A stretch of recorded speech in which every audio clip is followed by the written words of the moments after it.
Сучасна війна диктує правила, умови використання роботів, автоматики, дронів. Нищити русню дрони, підвозити БК-дрони, підвозити бомби для пілотів ФПВ і бомберів – це дрони. Дрони.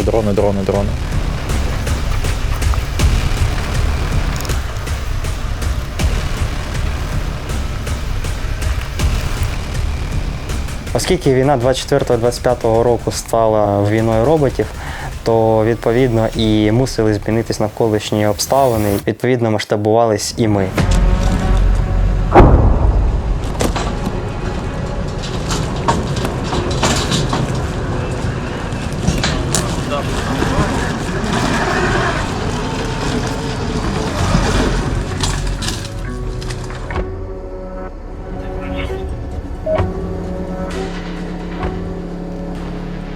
Моя робота – це розвідка маршруту.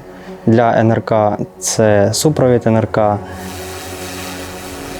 З приходом ери FPV стало зрозуміло, що заїзд машиною – це дуже небезпечно, і відповідно почали пробувати використовувати різні НРК. Це були місяці різних випробувань, в тому числі і на бойових, тому що часу випробувати все на полігонах не було. НРК увірвались дуже різко взагалом не тільки конкретно в нашу бригаду, а й по всіх силах оборони. У нас це масштабується, причому доволі швидкими темпами, намагаються знайти найоптимальніші варіанти. Реалії сучасної війни змусили нас задуматися над тим, як все ж краще убезпечити максимально особовий склад і, відповідно, зробити підвози якось регулярними.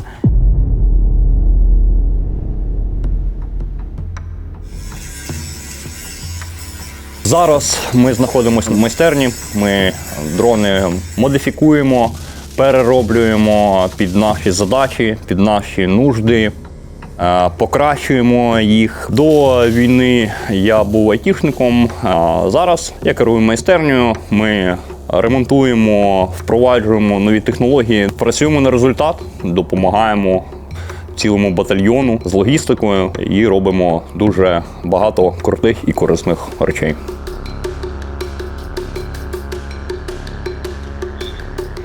Один із основних НРК – це у нас ось такий тарганчик, це один із сталевих кур'єрів. Цей дрончик ми переробляємо, доварюємо сюди додаткові корзини, перероблюємо радіозв'язок і намагаємось трошечки покращити його якості по зв'язку, щоб можна було, як мінімум, керувати ним віддалено на радіокеруванні і не ризикувати особовим складом.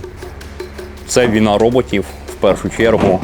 Так, звісно, люди потрібні, потрібно ці роботи обслуговувати, потрібно цими роботами керувати, але роботи нам дуже сильно допомагають берегти особовий склад, вражати противника, робити це максимально ефективно.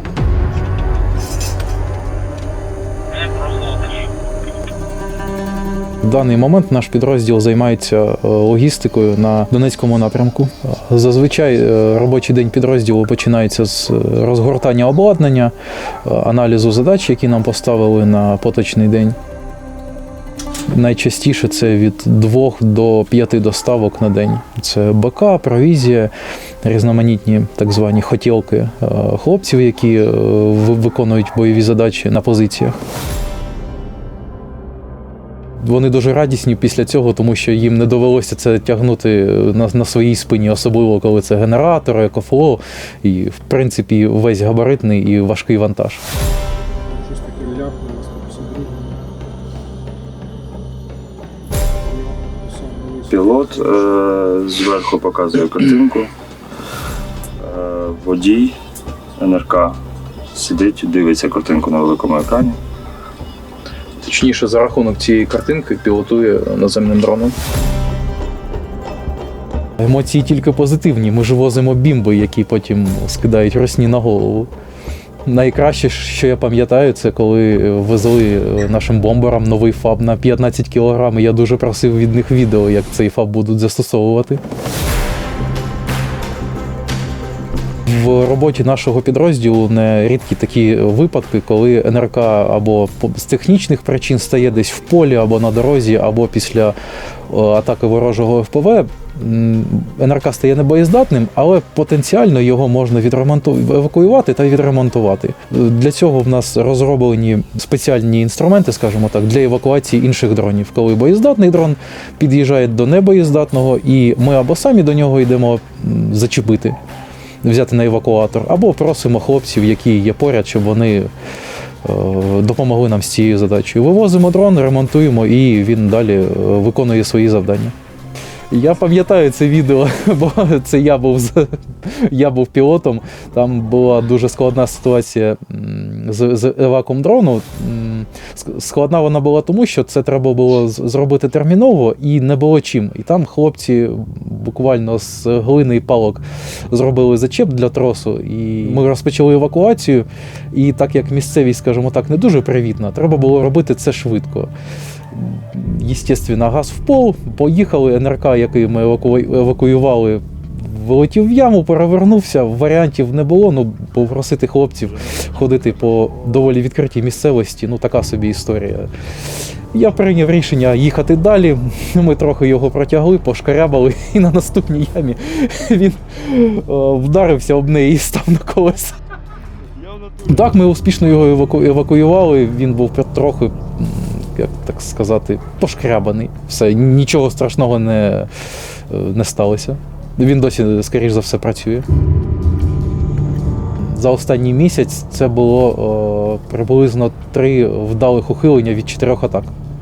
В основному за що того, що в нас, як правило, під час роботи є оперативний контроль за місцевістю навколо дрона.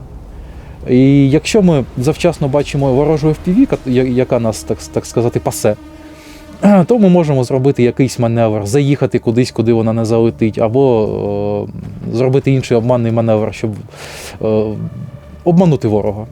Да она все справа от нас была только что. Туда-сюда просто пробежала. Возьми, заедь. Красавчик! Вау! Так, Ну це адреналін. Це адреналін і таке приємне враження. І якщо ТТХ дрона дозволяє, якщо він доволі подвіжний, то можна просто зробити маневр, перечекати момент, коли ФПВ перестане нас шукати, і поїхати з цього місця, врятувати дрон, зробити доставку, продовжити роботу далі. Вчора був випадок, в НРК відпрацювало ФПВ, ми його евакуювали, і ремонт НРК обійшовся приблизно в 250 гривень. Основний дефіцит – це люди. Не вистачає банально людей, щоб нормально закривати зміну, нормально на позиціях можна було мінятись, відпочивати. Ну, зараз ми вдвох, тут могли б бути втрьох. Хоча б втрьох, так, Хоча б втрьох, щоб був якийсь сон. щоб більш-менш нормально підтримувати режим роботи, відпочинок. Робота ведеться постійно, це не є робота там 5 чи 10 чоловік, це робота цілої команди, цілої азовської родини, яка виконує всі ці задачі. Кожен знаходиться на своєму місці, і, відповідно, без якоїсь конкретної ланки не буде виконання завдання на наступному етапі. Основна наша мета – це перемогти ворога, і перемогти ворога не ціною всіх наших життів. Ми працюємо, щоб зберегти життя наших людей.